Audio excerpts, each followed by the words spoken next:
Welcome back to the Richmond Way podcast. With me, as per usual, are Miss Bonnie Marie Williams, the voice of her superhero, somewhere on screen, or if you're just listening, her voice is somewhere. Hello. And I'm just and that then, guy who's here. yes, Michael Soren, I'm just here. Michael J. Soren is here. Make sure you add the J. But then also, we have a very special guest this week with Mr. Kip Smedley. Welcome. Hello. Hello. Thank you you. for coming on. Thanks for having me on. We are glad to have you this week. Now, with you, your kind of background is with like audio, like special, like effects, doing like sound effects within TV and film, correct? Yeah. So my job title is sound designer, sound effect editor for feature films, television, video games, commercials, kind of anything that needs sounds put to it. Somebody like me is that guy. Nice. And then can you kind of share with us like what initially like drew you to want to? So how did you get to where you are now? Like, where did you get started and what made you say, yeah, this is what I want to do? Okay. So long, condensed story. I wanted to be an audio engineer. I wanted to be the guy running the boards, making records. Like I wanted to make music. Went to school in Tempe, Arizona, the Conservatory of Recording Arts and Sciences.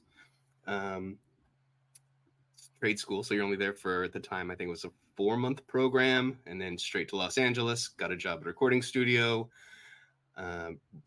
Random turn of events, ended up at a commercial music house as their in-house engineer. And so my job back then was like you would hire drummers and violin players and trombone players to come in to play on the spots. I was the engineer that would then record the musicians. The house I was working for also did sound effects for the commercials. In fact, it was kind of more well-known for the sound effects than they were for the music. So in between my music sessions, if I had free time, they'd be like, oh, you're not doing anything right now. You want to cut some footsteps and a doorbell for this Doritos spot? I'm like, sure, no problem. And so I kind of got to cut my teeth a little bit doing, commercial work. And it was kind of the lower stress commercial work. Like the main sound designers at the house would handle the bigger things. And I just kind of tackled the small things as it started. Turned out I had a knack for it. Did commercials for 16 years. Kind of reached a point where I was finished doing commercials, and wanted to dip my toe into film and TV. Called a buddy of mine that I had worked with.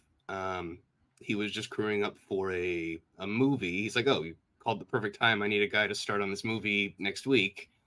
Come down to the studio. We'll have a chat, see what happens. That movie was Into the Spider-Verse. That was my first feature film. After Spider-Verse wrapped, I took a job over at Warner Brothers, because you kind of bounce around to the different studios, depending on where the projects are. So that got me in the door at Warner Brothers. The show was supposed to be Sonic the Hedgehog, the movie. I was on the original first crew when we were still doing the ugly Sonic version. So I got to work on that, the initial first cut of that movie. I did the trailer, the ugly Sonic trailer that released and broke the internet. And then kind of everybody that was attached to the movie was let go and replaced, including the entire sound team. Not because it was the sound team's fault. That was all other politics that was going on for other reasons. But so it turned out I was at Warner Brothers with no gig, but I had a room. And they're like, oh, we have this new project coming in. It's TV. I don't know if you want to do it or not. It's this quirky show about some American football coach that gets a job as a football or a soccer coach in England. Like, it's going to be comedy. We don't know that much about it. Do you want to do it? I'm like, sign me up. Sounds great. Like, great. It'll probably start in about a year. Like, okay. Awesome. Sounds good. So there was a long waiting period before we actually got started on Lasso, but it was great. It was worth the wait. Nice. That's awesome. Right. And see, most of the time when we were working, in fact, we didn't see what Sonic was going to look like until we got the trailer after we had finished the mix on the movie. So the cut of the movie we were working to, he was just he looked like a rubber doll. He was either rubber doll or he was gray frame animation. Oh yeah. Mhm. So we didn't know what he was going to look like until we were basically at the mix stage for the trailer, which was after we had finished the first temp mix of the actual film. When you saw the trailer, what were your first impressions? I mean, at that point, I had been working with the picture, and when you spend that much time working on a character, you love him. Like, I loved Ugly Sonic because that was the Sonic that I knew, and that was the Sonic that I had been, staring at for the last, it had been probably a month worth of work on it. And so it was like, oh, he has fur now, and he's it's a face rendered. only a mother could love kind of thing. I grew up playing Face for Sonic. radio. Yeah, I had a face for radio. I grew up playing Sonic the Hedgehog, so I knew what Sonic was supposed to look like, and I don't remember thinking like, oh, they broke this. It was just like, oh, he has color, and I was excited to see color and animation and detail that hadn't been in the work that I'd been doing up to that point. I didn't think, oh, the entire world is going to freak out when they see this. That just hadn't crossed my mind. Nice. Also, it's Now, not you really kinda the sound. It's not the sound team's job to comment on the visual team's work. So I wasn't. Even if I would have thought it was horrendous, I wouldn't have raised my hand and be like, director, you should probably change this before you release it, because that's not going to end well for anybody either. Yeah. You kind of answered the question I had. How often are you brought? Like, how early are you brought into the production for any production you're on? Like, I didn't know if sound was like kind of after they started filming, or if you're there day one. It's all different depending on the project. Most of the time, the majority of the time, we don't start on sound until after they've wrapped the final take on set. So as they're filming, they'll be working on picture. So the picture editorial, and so picture editorial and shooting kind of happen lockstep a little bit. But they really don't bring sound in until it's getting pretty close to the end. And by that point, usually they're done filming. And that's when we'll start seeing, like, all right, we've got enough of a rough cut that you guys can start putting sound to it now. Because if they keep changing picture while we're trying to cut sound, any little tweak they do to picture, we then have to match in ours. And if they shave 4 frames from this scene, we have to then slide everything else, which doesn't sound bad if it's 1 or 2 edits. But if it's 400 or 500 edits, like, that's, you're kind of having to rework a lot of things. Now, with animation, because most of my film work is in animation, they like us on from the beginning, so we're constantly like, you here's the design for this portal, or here's the design for this web, or here's the design for this character. As that character, like, the initial designs come when it's animatic, so it's black and white, looks like hand drawn with a Sharpie, and so we start putting sounds to it that early on. And then as it goes through all of its different iterations, as we see it go from animatic to colored animatic to really rough animation style, like right now we're into CGI territory, but no color, everything's just gray and white. You start seeing more details, and so you can kind of add more and more sound details on each pass until you get to the final, like, oh, here's the final rendered, colored, lit, everything looks pretty. And then you're kind of at that point just doing small tweaky details. But with live action stuff, it's quicker. Like, you only get a week at the end of the project. Like, this is we're doing the whole episode in a week, and then we mix it the week after that, and then off to air it goes. Oh man. Do you have a preference for live versus animation? They both have their plus and minuses. Live, yeah, I don't know, there's so many things to like about one, so many things to like about the other. There's headaches with one, headaches with the other. Yeah. Animation's fun because there's no microphones on set, so you don't have to worry about bleed, you don't have to worry about traffic, you don't have to worry about air conditioning hum, you don't have to worry about matching some weird sound that was in this building that they couldn't get out of the lav mics. So you can kind of build a whole universe yourself. With like that's a kind of a blessing and a curse. You also then have to create the entire universe that these people are Oh, yeah. existing in. You have to create those hums and those Yep, things. yep. And You like, you know, You have to make the room tone. you have to make the room tone. You have to make every little like hand pat, every footstep, every time, because it's a big part of the job is hand pats. So anytime anybody touches anything, picks up a mouse, picks up a keyboard, Okay. types anything, you have to put a little sound to that. Live action stuff, some of that gets captured with the dialogue mics. In animation, that doesn't exist. So you've got to cover all of it.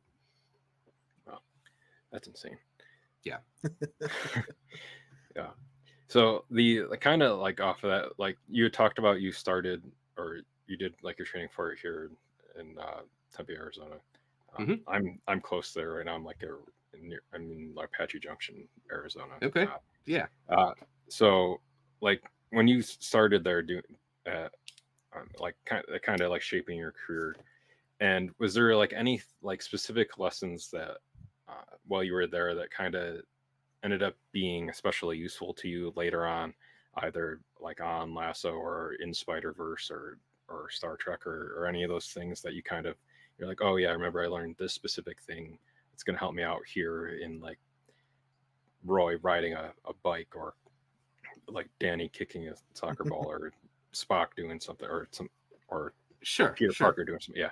Spock does a lot of things, Mark. Spock does a lot of things. He does do a lot of things. Here's the fun thing about me is I knew nothing when I went to school. Like I had my origin story is, senior year of high school. I'm trying to figure out what I want to do with my life. I was in band. I played saxophone. I had like an after school band where I played bass. And I was very into technology. I was in a class in school where we would go around to all of the different schools in the school district and fix and repair any computer issues any of the teachers were having. So my senior year, I think I had that class for 5 hours, like 5 periods of the day was that. I had an hour of band, and then I think I had to take an English class. So I wanted to find something. Sucked. Yeah, so I wanted to find something that kind of meshed those two things together, and I was watching a sort of documentary film thing. It's called A Year and a Half in the Life of Metallica. It was basically them documenting making the Black Album. And I just kept noticing the dude sitting at the console, like, I want to be that guy. Like, he just goes to like hang out with rock stars all day and listen to this music and like gets to be a part of like the team. Like this is what I want to do. Got on the brand new shiny internet circa 1999. Found a handful of schools. There's one in Florida. There was a couple in Los Angeles, and then I really liked the one in Phoenix. It seemed to have the right mix of teaching all the right things, but I didn't want to get stuck into university land. I didn't want to have to go 2 or 3 years because I was not a good student. I wasn't in school for school purposes. Yeah, so signed up for school. I graduated high school on a Friday. I started school in Phoenix on Monday, so I didn't. Wow. There was no break between school and school, and again, the day after we graduated the conservatory, me and 2 buddies that I met at school all got an apartment together in North Hollywood, and Hey, that's where I there's used to live. yeah, good Mhm. times, good Mhm. times. Yeah, so then I spent 20 years in LA. Started in music studios, ended up in post, and then as soon as I was able to like do the work from home, I wanted to then make home a place I wanted to be and not had to be. So my wife and I moved to just outside of Olympia, Washington. So I live in Washington. I have an alpaca farm. I've got 9 alpacas. Nice. Vegetable garden.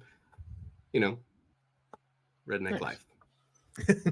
Alpacas are the ones that don't spit, right? That's the Oh no, ones. they do spit. They absolutely do? spit. They spit. They scream. In fact, if you guys are They Star Trek scream? people, Oh man. oh, they scream. We've got one of them because you have to get them sheared every year, or they'll overheat. And my wife takes the fiber and she spins it and then crochets it into yarn. Like, in fact, Naughty Pack of Yarns is her fiber company. So we get them sheared once a year. one of the alpacas just hates it. She thinks it is the worst thing ever, and she screams bloody murder. So I'm an audio recorded person. it. I recorded it, and then we use that as one of the layers of the Gorn in Strange New Worlds in Star Trek. Nice. So Nice. the screaming aliens are my, modified alpaca screams. It's incredible. I know so many. Listen, now I have a piece of Star Trek trivia that I can hold over my friends' heads and be like, Yes. I know something about Star Trek that you don't. Yes. Drive them Please do. crazy, chat Mhm. their butts. I Yeah. can't wait. It's Nice. not often that happens. So when I get one, it's Yep. just wonderful. Thank you for that. You are very welcome. That's always one of my favorite things about like the sound design too, is like find out like the origins of like the T-Rex and like Jurassic Park is like 8 different animals mixed together, and that's what makes it sound like the T-Rex and that. Yep. Or like a lightsaber is like The basically photo tube in front of the yeah, TV. yeah, The blasters are the cable. yeah, Mhm. Things like that. Yeah. The classics. yeah. You basically just have to be a very, very imaginative and creative person to be a sound designer. So Yeah, and it's fun. It's Yeah. kind of equal parts creative, equal parts technical. Like Yeah. it's very much a half and half. yeah. Oh, but this is being a Ted Lasso thing. I'll We'll get there. I'll share with you guys a fun, because everybody likes this one. Roy Kent's knees. Oh man. Knees. You can't hear that yet because you don't have this audio. But Oh geez. my knuckles crack on command. My ankles do that, but not my fingers. Yeah. I So get it. anytime you hear Roy's knees pop in the show, those are my knuckles then layered with some carrots and some chicken bone pops and probably a few Incredible. other juicy little things. But My yeah. Now, how knees did you actually discover do that one? So Oh, they've always I done have that. injuries. My Yeah. my hands. If I just make a fist, my all 8 knuckles pop. Always My have. knees sound like the seismic charges from Star Wars whenever I bend them. That's how bad they are. I'm gonna need a recording of that, please. And yeah, Well, they already got it when they were doing episode 2. That's actually Mike's knees. that's actually his niece. Yeah, Got they it. didn't have to Okay, mix so it or that's- anything. It's just like Nope, they've that's held how So the it now, mic on actually, his if I knee. want to use it, I have to pay licensing to Lucasfilm to use your knees. Then Yeah, they bought it for me. I don't get anything from it. They gave me like $1. And I was that's too the way young that and works. Yep. Uh, They get us all that way. kind of speaking on that too is that one of my favorite. I don't know if it's I appreciate the way that it's done in the show, and like as we started the rewatch, we've started to notice it earlier on in the show than we thought it had been before. Is the sound design like around like the emotional beats of like Ted when he's having his panic attacks. Mhm. Can you kind of talk about like how like those kind of like crafted soundscapes for that are kind of helping to support like the shows, like because it really envelops you, like you feel like you're kind of in his headspace at that point too. We worked real hard trying to convey that exact thing. So I'm glad that worked. But it's Mhm. There's a lot of like little not tricks that we do, but everybody's got their bag of tricks. Like we're gonna do these types of whooshes, or we're gonna do this, we're gonna play this type of tone. The high ear piercing is kind of like a 5K. It sounds like tinnitus, like like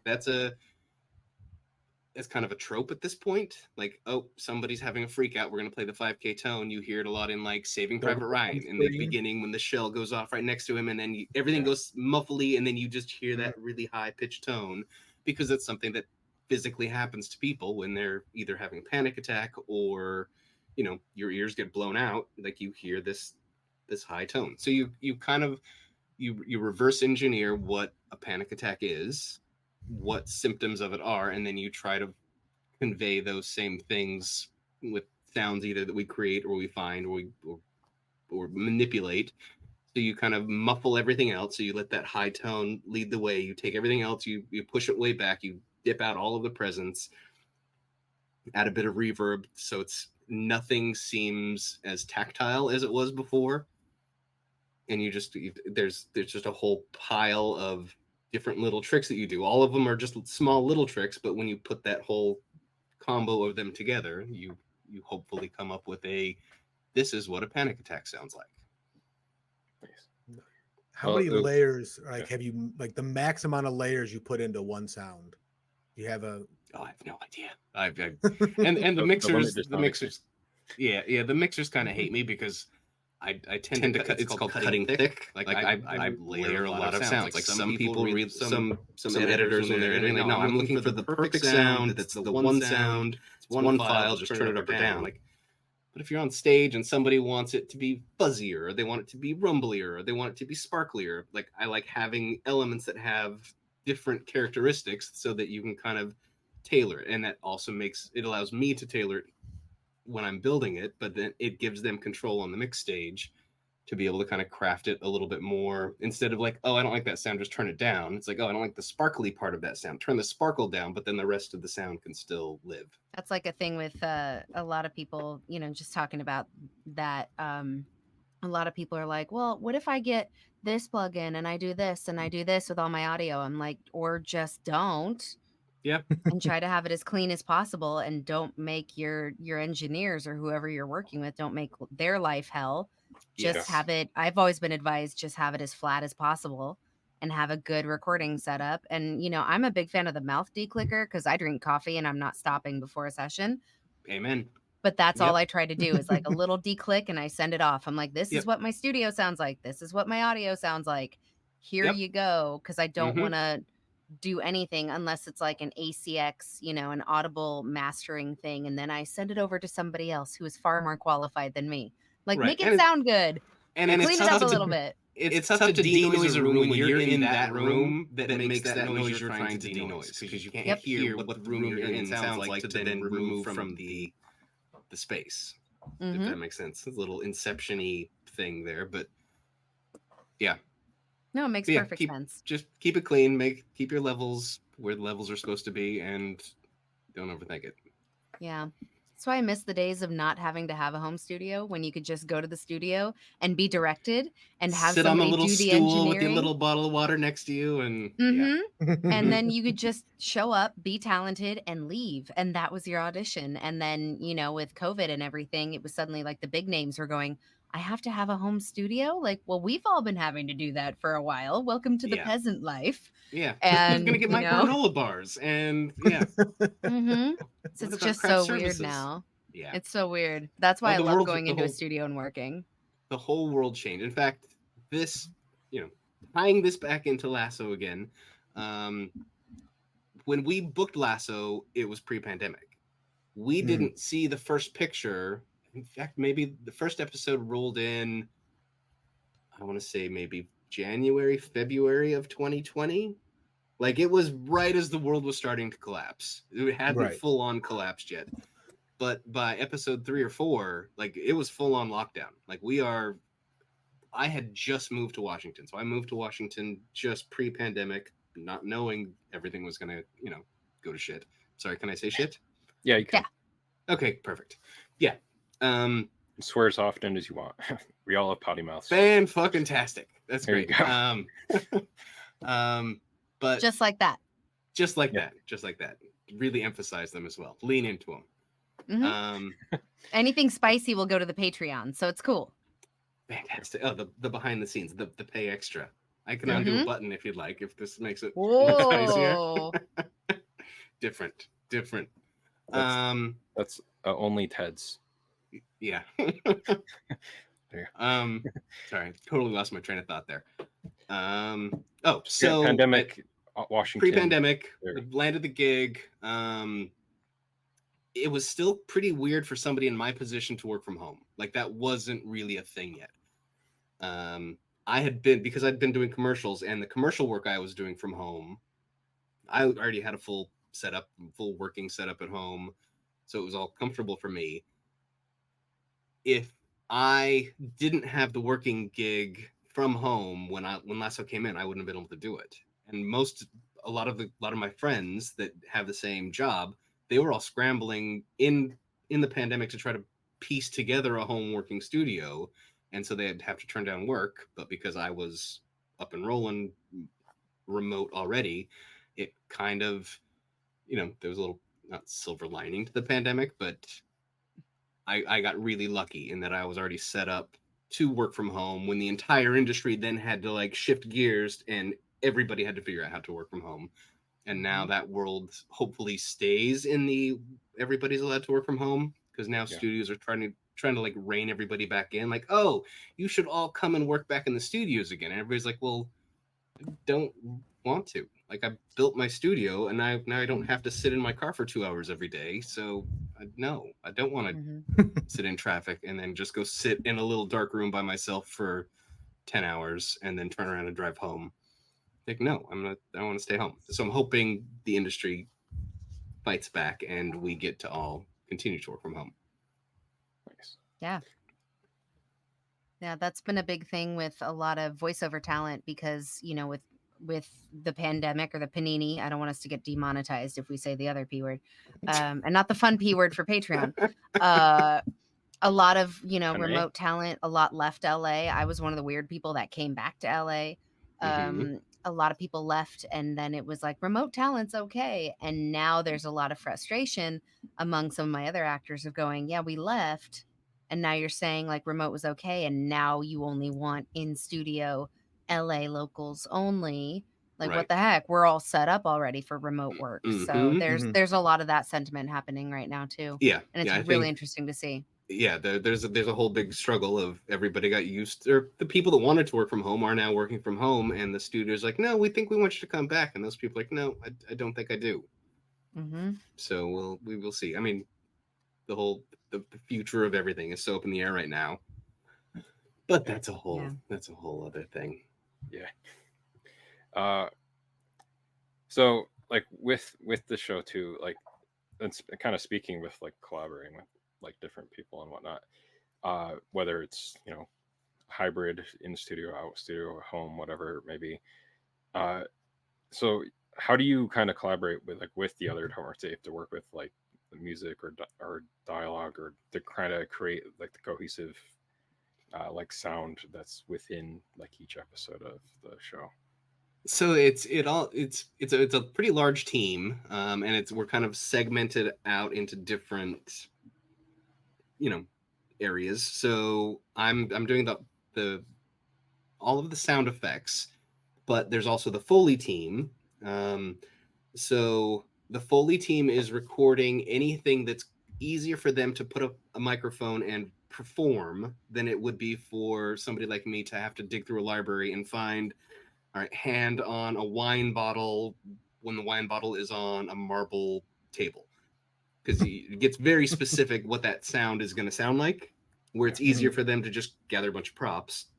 The other big thing they do is the footsteps, because it takes forever to sit there and cut and pull footsteps. Like, all right, he's wearing trainers, but he's walking on AstroTurf, and then he changes to tile, and then it goes to outside, and then it goes to dirt, and then he gets in a car, to try to find all of those little clips for each type of shoe, and it's a male or a female or heavy-footed or flat-footed, where Foley team, they would just have their box of shoes and all of the surfaces in the Foley pit, so they'll have a little 2x2 square of tile and a 2x2 square of asphalt, and a 2x2 square of dirt, and a 2x2 square of grass, so they can perform all of the footsteps, all the movements.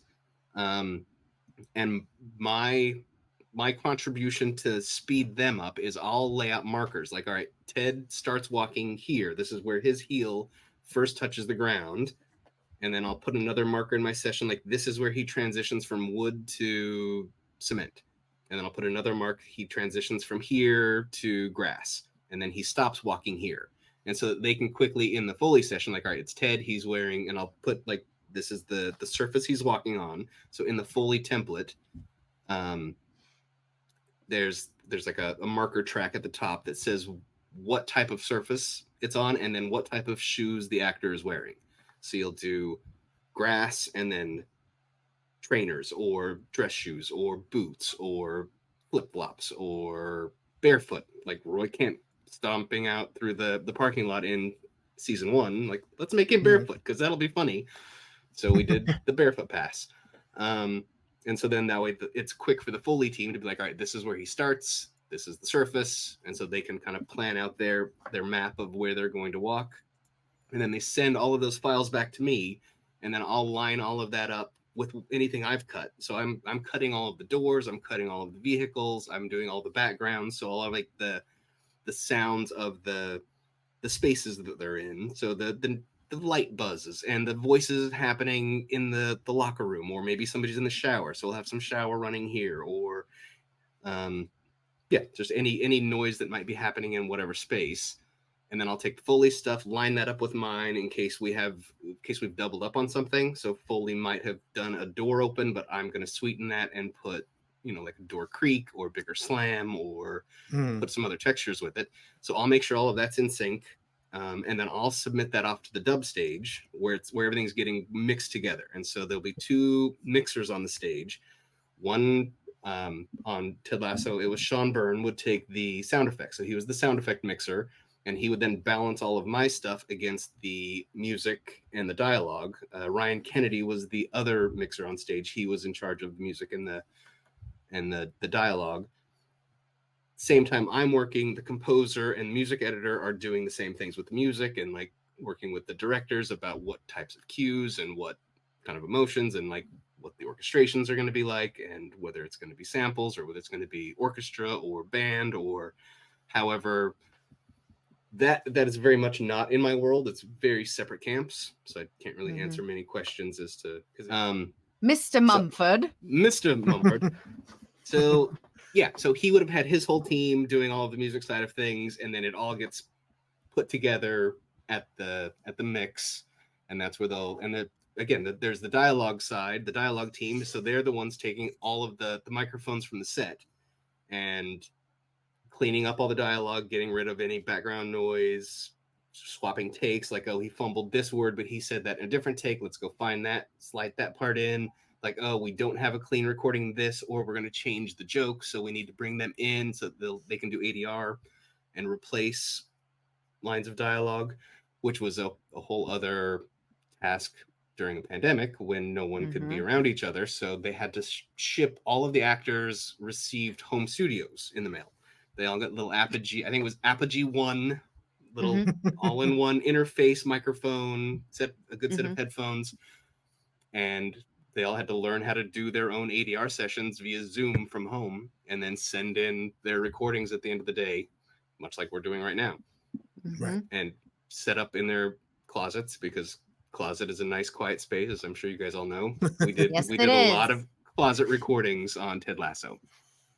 That's cool. I used to be a closet girl, and then I got a booth when I moved to LA because my closet was not cutting it. So, well, I mean, in LA, like the houses just come with booths, right? Yeah. You just say yeah. Just say yeah. I was like, yeah. Yes, I'm gonna yes and that. My theater school is coming out. Yeah. But yeah. See, and that makes me feel better, because some people feel bad that they don't have the $10,000 booth. And I said, if you have a good closet, then you're good. That's like all you I need. had a great closet on the East Coast, and then I moved and I tried doing a closet in my old LA apartment, and my apartment mirrored my neighbor's apartment, and he would run up and down the stairs. He was so nice, but he would run up and down the stairs, and I would be in a session and I would hear doom doom doom doom, and I'm thinking, okay, I can't do this. I can't. It's too stressful. I can't do it. So then I went and got a booth. But yeah, it's closets are great, and I love the fact that the cast had to record in closets too. So the next time somebody feels bad about that, I'll say it's okay, because the Ted Lasso cast did it too. Well, apparently, and I wasn't on the full dialogue team, so I can't confirm this personally, but the story I have heard is that Hannah's Let It Go was recorded in her closet. Ooh. Like that's a fun little juicy. Should that go in the Patreon? Because that is juicy. That one's pretty juicy. That's exciting. Again, I wasn't Frozen reference within this episode. Is it the second one? Did we have another Frozen reference already? When Mike froze, I called him Adina Menzel. Oh, I mean, totally missed before that we one. started recording. Yeah. Before we started recording. Okay. Yeah. It's all right. Well, whatever. Anyways, that is a really cool story, though. That's really cool. See, you can do great things in a closet. That's what we've learned. Again, straight to the Patron with that one. I wish I sounded that good singing Let It Go in a closet, but alas, alas. There's lots of people who probably sing that good in the closet, and we'll never know. Or the shower. You'd think the shower would really get the. I feel like the shower gets most of the credit, but the closet's really where the magic happens. Mm-hmm. Because Yep. the closet will not lie to you. The closet No, will not it is lie. not- You will it is hear how not you flattering. sound. It It is not not. flattering. Yeah. It is not. And it'll annoy the neighbors. You'll know if you're good or Yeah. not. If you hear Mhm. applause or if you hear like Yeah. a broom, like boom, boom, boom. Shut up. Oh, good stuff. Yeah. It's so fun to talk about this stuff with like somebody who gets it, and to learn that side of things, you know, is really cool. And I've only found it more fascinating as I've, you know, gone on with this job more. So yeah, it's just really cool to learn the side of things from your perspective. So, Yeah. you know, thank you for sharing all of that. It's great. I am a huge proponent of guerrilla style recording. Like most of my recordings happen with this dumb little pocket recorder. It's just so much easier to set this up than, you know, you get your nice big fancy expensive microphone, which you then have to plug cables into, and then plug that into a recorder, and then headphones on that, and then you have to lug the whole thing into the closet, because I do most of my dumb little recordings in a closet. Where this, I don't need to hear what I'm recording because it's my closet. And if I bring it back to my desk and I plug it in and I transfer it and it sounds like crap, I'm just going to go back and do it again. Yeah. But just watch your meters, make sure you're not peaking. It's 24-bit, so you can turn it up if it's too quiet. You're not really going to add that much more noise. And 90% of my kind of day-to-day, like, oh, I need to record this dumb little squeaky thing. I'm just going to take this, run to my closet, and it's back here. And it's, you know, it's easy. It's easy. Or this is great for stealth recording. Like, oh, I'm going to go to the races tomorrow and record some race cars. If you have a big microphone with a blimp and headphones, like everybody's like, whoa, what's that guy doing? This thing, you can just sit there like you're scrolling on your phone, writing on a train to get train ambiances, or, you know, anything. Oh, another little fun nugget sticking with this idea. In the, I don't remember which episode it is, where Roy Kent is coming back to the stadium, the whole running through the city, has to get in the cab to then make it back to the stadium. Yeah. That whole sequence, they wanted to make sure that the cab was an authentic London black cab, like the sound of a London black cab. Recently, all of the London black cabs have changed to electric vehicles. There are no recordings for dudes that live in Washington state of the new London black cabs. So I had purchased, part of my job is I collect sound effects. So I'll find guys that make sound effect libraries. There's a website that we all kind of shop at. It's called asoundeffect.com, and people will create sound effect libraries and they will post them, and people pay money and download. Some of them are like, you can buy this weird funky car that I've recorded, you know, 3 little pass-bys on for $6, or here's a mega library of every sound you're ever going to need for any project ever for $10,000, and it's everything in between. I had found a guy that had made a whole bunch of ambience recordings of locations in England, because I'm like, I just want current new recordings of places in England that, you know, sound like modern recordings and not something that was recorded in the 50s and 60s with like typewriters in the background and payphones. And so I had kept buying all of these libraries from this guy, John Silk. I think his last name is Silk. And when it came time to find this, the London cab sounds, I'm like, well, there's no recordings on this site for electric black London cabs. I'm like, what if I just write to this dude and be like, hey, I'm working on this show. Would you mind taking a little pocket recorder and hailing a cab? I will pay whatever it costs, like whatever the cab ride costs, and I'll, you know, tell me how much you need for the library. And he's like, no, this is awesome. I would totally love to do that. And now we've actually become good friends. And so I'll do him favors. Nice. He does a lot of work for Lego. And so he puts together like the voices for like the attractions in like Legoland. And so he'll call me if it's like, I need an American accent. Nobody in the office has an American accent. I need a character that says, oh my gosh, he got a touchdown, but they can't have it in with a British accent. They need English, so Oh, he'll right. send me a little short script. I'll record it in my very American sounding voice and send it back to him. So now we have like this whole trade-off going of sounds and voices back and forth. But Amazing. so he went and took his little pocket recorder, same type of thing as this, and just hailed a black cab. He's like, hey, can I just have you drive around the block a couple times while I record this? And he like recorded the door open and closing. So all of like the black cab sounds were his recordings that I like commissioned from some random dude that was selling sound effects online. Wonder if that Wild. cabbie knows it's him. I don't know if he would, because I told John what the project was. I don't know if I told, or if he would have told the cab driver. He may have. Very possible. Shameless plug, but if you need a female voice, let me know. I also play little boys, so you know, if you ever need it. Little boys love Lego. I don't know. You never know. True story. True story. Mhm. I was one of those little boys. In fact, I still am. I've got Lego sets on my speakers right now. Mm-hmm. I don't have them next to me, but Thanks, yes, Marc. I have them. Yep. But yeah, well, speaking like of all that too, is like, so you've been nominated for 3 primetime Emmys, and Yes. won 2 of them with like a total of 8 nominations. I hope So I've been nominated for 3 Emmys. I lost all 3 times, but 2 of those were for Ted Lasso.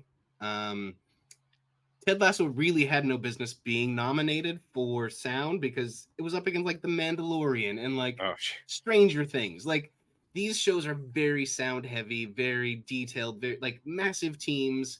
The fact that they put our show in that same world is just beyond flattering to us. The whole sound team, and like we were all like, why did a show like this get nominated for this type of award? And it's very humbling and it was very unexpected. I'm happy to have had that on the resume, but yeah, a show like Lasso typically doesn't get that kind of accolade in this department. Star Trek is all about those types of awards because that is a whole other type of beast to do sounds for that type of show. But yeah, so there's 3 too. Spider-Verse, yeah, that was a big one. So an episode of Lasso or an episode of Lasso, I think I had 5 days to work on. An episode of Star Trek, I get 2 weeks to work on. Spider-Verse, I was on for 1.5 years. Like the amount of time you're in each universe is drastically different. But then back to the awards. So nominated 3 times, did not win any. Happy to be nominated. It was huge. And then Golden Reels, which are, I don't know if you guys know what the Golden Reels are. It's the MPSC, Motion Picture Sound Editor Awards. It's the equivalent of like the SAG Awards. So you have the SAG Awards, and then you have, the Academy Awards. It's like the SAG Awards are just for the actors. The MPSC is just for the sound editors. These are we call it sound prom. So it's all of these sound centric things, and it's usually whoever wins the Golden Reel Awards would be the same teams that are winning, the Oscars or Emmys. So we've won 2 of those, both for the 2 Spider-Verse films, and then nominated some other times. I don't know the numbers anymore. I think it's 7 other times. I don't know. It's a lot, but it's a huge honor. Huge honor. That's awesome. And I guess with that too, like, what advice would you give to like any like aspiring like sound designers? So you kind of like shared with us like a bit of like how you like got into, you gave like tips with like just carrying like the sound recorder in your pocket and stuff. Like with like getting into, like, obviously you're not going to start on like a high profile thing like that. I mean, I guess your first film was a big high profile thing, but like what I kind of got lucky. Yeah, like what advice, like, for, there's someone out there that's maybe they're just like a sound person now, like they're just doing like mixing like on a set, but they want to like diverge like over into like the path that you took. What would you suggest to them? I mean, the most important part is you have, especially when you're starting out, you have to be where the work is happening. Like it's really tough to get that first gig if you are not right where the work is. And and I realize how messed up that is, where we just talked about how great it is to work from home, and everything's gone mobile right now. Home. But you kind of have to earn the work, because you have to learn, and the only way, like, you can't really learn this in school. And like going back to talking about the conservatory, that was the first thing they told us at the conservatory. Like, we are going to teach you how to not break anything here. We're not going to teach you how to do the job. You learn how to do this job by doing the job. So we're going to help you get a foot in the door. Their kind of big selling point was that they would guarantee, I think it was a guaranteed an internship placement at a professional studio. Like, we're going to teach you how the theory behind everything. We're going to teach you what microphones are. We're going to teach you signal flow. We're going to give you the basics. We're going to teach you how to not break these things, and teach you enough so when you get in the door, you have enough information to then learn how to do whatever the work is you want to be doing. So you kind of have to, you got to have the basics down if you're going to try to do this for real. Like, know the basics. You need to be where the work is. You need to not be an asshole. Like, that's it's such a big part of this job. It's not really how good or how talented you are as a person. If you're a jerk, nobody's going to hire you. Like, and I've definitely been on teams where it's like, that guy does not know what he's doing, but he's just a fun dude to have around us. Let's bring him on for a couple of weeks just to help lighten up the rest of the team. Yeah. Or everybody has their strengths and weaknesses, and then you kind of feed, you let those people play into their strengths. But there's definitely people on the teams that are like, you are here for morale for everybody else because you're just a great person to be around. And there's other people like, he really should stay on because he's really good. Like, his stuff sounds great, but he's just such a jerk. And I don't like calling him, asking him to send me things. I don't like the way he sends back the sessions. I don't like the way he signs his email. Like, whatever the friction is, you're like, it's really good, but I don't want to have to deal with him. So we're not going to call him for the next one. And it's really, don't be a jerk. Don't be a jerk is such great advice. Oh, there you are.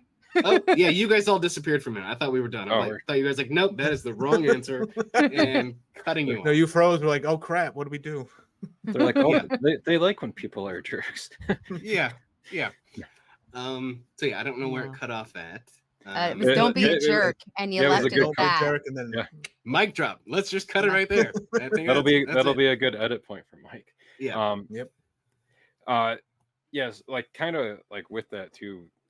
As we go to, so like I do audio for. I've seen. Okay, so because I follow you guys. I followed you guys. That's how we got in touch. We've been talking about this for like a year. I love that pillow. I love that pillow more than probably anybody else on the planet, because that's very personal to me. Nice. Well, I can send you. Oh boy, I have stickers. It's got to be that pillow though. You can't. Well, got to be that exact pillow. Same stains on it, all of it. No, I'm kidding. But I'm letting you know, as one of the sound professionals from Ted Lasso, that is very, very appreciated, that somebody would make an Earl Greyhound that is it's your is it Schnauzer? Yeah. So I don't know if that was before we started recording. Yeah, that's my mini Schnauzer, Sylvie. Yeah, and then she's holding a boom mic and she has headphones on. I love everything about that. Absolutely love everything about it. You probably know what an A1 and an A2 is too. So that's what it says up there instead of the year that it said on the AFC Richmond logo. I don't know what the A1, A2. Oh, so like with. This is getting on set, like your the main audio mixer, and then the audio assistant. Got it. Yep. Just to kind of fill in the same space with, but yeah. But I do love that. Yeah, I'll get you some stickers. But I love swag. I just love swag. Yeah, we just made a bunch of stickers and pins for the Fan Fusion Comic-Con panel that we did. So nice. And I guess to close out, Bonnie, do you have any more questions, or Mike, do you have any more questions that you can think of? No questions, but you're super rad. Can you just come hang out with us again sometime? I love this. I would do this anytime. I would absolutely do this anytime. Cool. Nice. Well, we might need to get we might need to get my sister on. So my sister Amy, I think she is the world's biggest Ted Lasso fan. And I'm Careful, sure Marc. she's Careful. a little biased because her little Well, brother yeah. works on it. But yeah, I think Ted Lasso is just on loop in her house 24 hours a day. Like when you go to her house, Ted Lasso is just on all of, and she's asking me very deep philosophical questions about the characters and character development. And I'm like, I don't know. When I watch it once and then I mute the dialogue so I can put sound effects in. So I don't know all of the backstories, and I don't think I when I don't know edit this thing. yeah, I don't know those details, but yeah. Marc, did you hear that? Like, no, I muted it to do something else. Yeah, I don't even remember that part of the show. I'm sorry. I just don't remember. Well, I was going to ask you if you had a favorite character or a favorite episode from the show at all. I love doing Roy Kent stuff. I loved Roy Kent from episode 1. I loved him all the way through. And not just because you're his niece. Not just because I'm his niece. No. I don't know. I liked working on Roy's things. I liked, what else did I like? Okay, so when I'm working, I have an imaginary version in my head of Coach Beard, who sits next to my left speaker. And whenever I'm doing anything remotely questionable, because part of my job is just I have to you have to cover what the images are showing, but then you also want to try to push that boundary a little bit and make everything a little more fantastic than it should be. That's the job, is how do we make this sound cooler than it was, and you end up doing some like weird noises to try to make the things happen. And so I've got an imaginary Coach Beard that sits next to my speaker, and then he just looks at me and shakes his head like this. It's like, nope, that's too much. And so I go, oh, you're right, and back that off. So the Coach Beard things, I do like working Coach Beard. I mean, episode 9, the Beard's Night Out, the crazy tripped out wacky episode. That one was a lot of fun for the entire sound team, because that was kind of the biggest. That was the big. We got to play the most. Like, we got to do the most wacky things, because that wasn't as connected. We weren't trying to be as realistic as we are for the other episodes. Like, we got to be wacky, and it was really fun to really lean into the wacky with that episode. Nice. Yeah. Now, seeing as Roy was your favorite, is Brett Goldstein's growl something you made? Nope. Nope. I think that's all him. I think as far as I know, that's all him. I cover the knees. Somebody else covers the growls. I got the knees. I got the flappy feet. I guess Foley technically had the flappy feet. Yeah, but somebody else did the growls. I would assume he did them. I'm guessing he's. I wasn't sure if they were enhanced or anything at all. I'm sure there was a little bit of, studio trickery, but probably not much. Not as much as we had to do for the crowds. Oh, so this is like the main thing people usually want to talk about with the sound for Ted Lasso. So this is just me a 2-hour-long conversation now. To wrap it up, the crowd chants. We had to create 30,000 people crowds chanting chants that the writers wrote. But during the pandemic, you could only have 7 people together in a room at the same time, and they all had to be 6 feet apart. So we were given recordings of, like, here's the cast saying this chant. Can you make it sound like 30,000 people? Nice. So we would have to just manipulate that chant and run it through a whole bunch of plugins, and I would do a version, the dialogue editor would do a version, and then the sound supervisor would do a version. And then we would all combine our versions on the stage to hopefully try to get something that sounded like a full stadium crowd chanting, because they're not paying, like, there's no stadium of people chanting, singing the Jamie Tart song. Like, that was like 8 So you dudes. have potentially Ted Lasso saying wanker over and over again that you manipulated about himself. I absolutely have that. I have that several times. Yes, as a matter of fact. Incredible. Nice. That's awesome. Oh, that's great. Time just now. You guys have uncorked me. It's just going. Oh, you have it on loop. They always try to scare me with that, and sometimes it works, but I was ready. Sometimes it works. Yeah. Sometimes it works. Coming. I knew it was coming. I was ready. Yeah. Yeah. But now you know for next time that they'll try to get you, and maybe it'll get both of us. I don't know. Let's do it at the start of the show. You won't expect it. Yeah. Oh. But see, you guys made me turn my headphones down when we started, so it was like, Oh yeah, saved you. I feel like I can hear something there, and then I had to like dig to find it. Yeah, saved your ears so that you can continue to do your job, because those are like the Thank you prized for that. possession Yep. that you need. So, but yeah, I don't want to hold you hostage all night. maybe we can do a part 2 for Part you. two. Sure, whatever you guys want. This was a blast. I'm happy to jump back on anytime. Nice. Where can people find you online if they want to follow you? I mean, I'm on all of the projects. Instagrams and Facebooks. I'm really not that interesting of a person. I don't post that much. Because of what I do. The alpacas. That's kind of what I post, because I can't when I'm working on a project, I can't post anything about that project. Like there's all the NDAs and everything, so I can't really talk about anything until it's done. Like I don't think I could have done this podcast while we were working on the show, because I don't think they would have let me do it. But now none of those people work there anymore, so it's fine. Hey, I don't think I'll get in trouble anymore. You're the knees. They can't get rid of you. They can't get rid of me. They need me for the knees.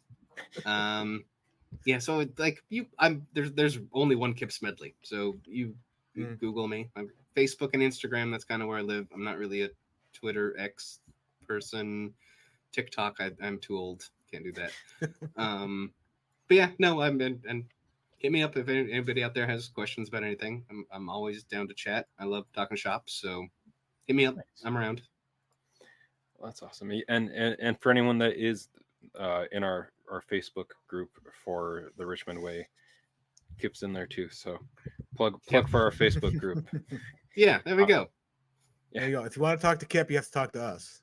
Yeah, you go through them. You of course you have to go through them. They're my new management team. Yes. And we only take 10%. It's not much. Each. That's really not much. Yeah, each. So, this is 30%. Why Mike's the negotiator. Yeah.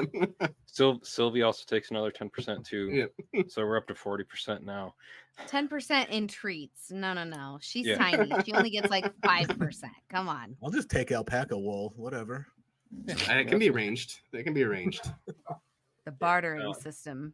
That's right. I'm down to barter. Well, I can send you golden retriever for alpaca wool. I really thought you were going to say gold. I was like, wow, we're really bartering here. No, I will never. That's buried. You'll never find that. I'll never find that. I'll just follow the rainbow. We'll find it. Yeah. You just got to follow Roy's knees. That's it. That's it. Yeah. And then for all of Bonnie's work, where can they find you, Bonnie? VOsuperhero.com. That's VO as in voiceover, not BO as in body odor. I just have to say, like, sometimes people think it's one thing, so it's fine. It's fine. I mean, most people would hear BO more than VO on a daily basis, so it does make sense. You gotta clarify. Thank you for justifying that. I appreciate it. Especially in summer. And then for us, you can find us at richmondwaypod.com. Where you can find maneuver. And Mike is in your nightmares. Yeah. That's where you can find him. I'm in a local sandwich shop. You'll find me. Oh yeah, time traveling. It's in the title, Marc. That's true. And I'm Coach Beard's stunt double. So there you go. But for myself, for Michael Soren, for Bonnie Mary Williams, and our guest, for Sylvie, and Sylvie, who's she ran away. Shouldn't count anymore. She's like, all right, bye guys. And for Kip, thank you everyone for listening, and tune in again next time. And join our Patreon, patreon.com/The Richmond Way. Only $5. All right, bye guys. For spicy things. Yeah, spicy. You realize you're ending it. You didn't have to speed read it. Yeah, I know. Flow of show. Yeah, there's stuff there that's awesome that you need to check out. So give us 60 seconds of copy in 15. Go. Make it sound conversational and casual, like you're not rushing. Go. And enunciate. Wow. Every syllable. This guy's just like cutting deep into my my self-esteem. Hey, everyone. Have you heard about the Richmond Way's Patreon? Well, go to patreon.com/The Richmond Way. There you can find sideline scenes where you'll find stuff that, maybe sometimes there's a longer episode and you don't want to listen to a 2-hour. There you go. So you'll find also interviews about a month early too. So join it, and you can listen to interviews early. About a month early. Bye, guys. Hooper. Poop pet. So until next time, folks, be curious, not judgmental, and keep rewatching.